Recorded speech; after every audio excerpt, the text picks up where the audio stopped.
I was in my hometown there, Glasgow. I arrived yesterday back in Beijing, so I'm a bit jet lagged. This is Ian in Beijing. Was Ian in Glasgow last week, this week back in Beijing. I'm in my local park just to get some fresh air, and I love coming to parks in China. If you followed this channel, you know that I'm always in and out of different parks. Been in many cities in China, and the parks are just fantastic. And this is my local park, and I love it. And it's full of activity, even though it's quite chilly today. It's full of activity. Now, the interesting thing is, when I was back in Glasgow, and I was walking around the city centre. Glasgow is actually known as our Dear Green City. That's the name, Glasgow. It's Gaelic for Dear Green City. So there's lots of parks in Glasgow, but they tend to be around the outskirts in the suburban areas of Glasgow. There's a big one in the middle of Glasgow, which is the main sort of park. I can't remember the name of it. Glasgow Green. That's what it's called, Glasgow Green. My head is still fluffy from jet lag. But I was walking around Glasgow, and there was one park there that I noticed up in a place called Blythewood Square. And I noticed when I was looking at it, it's a beautiful park, but it's all fenced off. You can't actually go in. And I remember two things. I remember from my youth that during the day you could actually go in and eat your lunch in there, because I did work in that part of town. And also during the night, it was known for a notorious area for, how could I put it, ladies of the night, so to speak, when I was younger. But it's been cleaned up, and it's a beautiful area of Glasgow, but it's just a bit disappointing that that lovely park is closed off to the public. I checked online, and you can actually rent it. If you wanted to go into that park, you can buy some time in the park, which for me kind of sort of brings to the forefront the difference between China and the West, if you like. In the West, you have to pay to get into the park.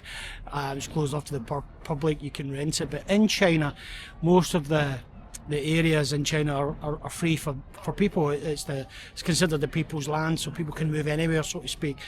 Most of the parks are free. There's one or two that are, and you have to pay a small fee. But you can understand, because the parks are absolutely beautiful. You can see this park as I walk around and share with you. You've probably seen this park a few times on my channel, but I'm just clearing my head from the old jet lag. So that was one thing. The other thing I wanted to talk about is as I was leaving, I was seeing this YouTube guy, Ishowspeed or somebody, American guy, and he was doing an amazing job of sharing China on his channel. I think he's got millions and millions of followers, which is amazing. It's really exciting to see other people come into China, in particular American people come into China, because they've always got a big audience, and they're very influential globally.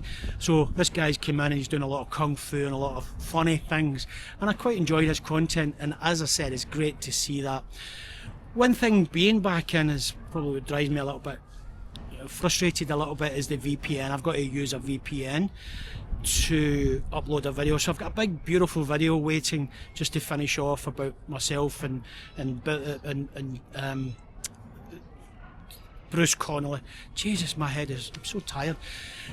We wandered around Glasgow and we're sharing our memories of Beijing, his memories of Beijing, and some of his previous content. He'd been in and out of China for 37 years or so, so it's great video. It's about 33 minutes long at the moment, but it's a bit of a pain to upload it with the VPN restrictions, so I've just paused, and I'll probably upload that next week. So I thought I'd come out and share a little bit with you today, because I always try to do a video every weekend. So this is my video for this weekend. Probably cut in some more content, but like I said, the VPN issue can be a wee bit frustrating. I think it's like that park in Blythewood Square back in Glasgow. It's kind of designed to keep people out, that park, because I think if people get inside that park area, then they'll vandalise it, just like they've vandalised many areas in Glasgow. And I've been down to the waterfront in Glasgow, and it was kind of vandalised, and there was a lot of shady people hanging around. So I think it's like that. If China opens up, removes the Great Firewall, as it's called, which protects the Chinese people from the outside influences, then you'll probably find that what comes in will just vandalise the minds of the people here inside China.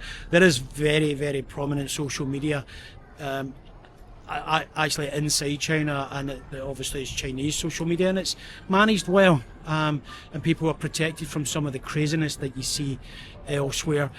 When I was back and I was going through social media, within an hour, my social media was filling up with people fighting with each other, and some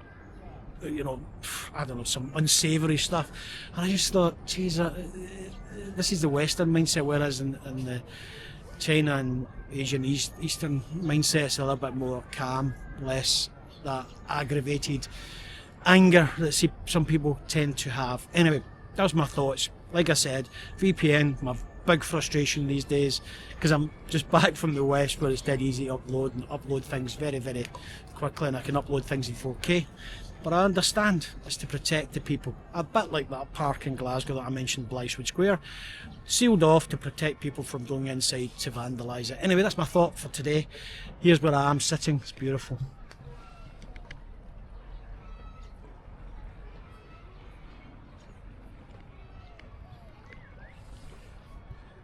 As always, take care of yourself, look after your family, your community. This is Ian in Beijing saying to you, peace out, take care, catch you soon.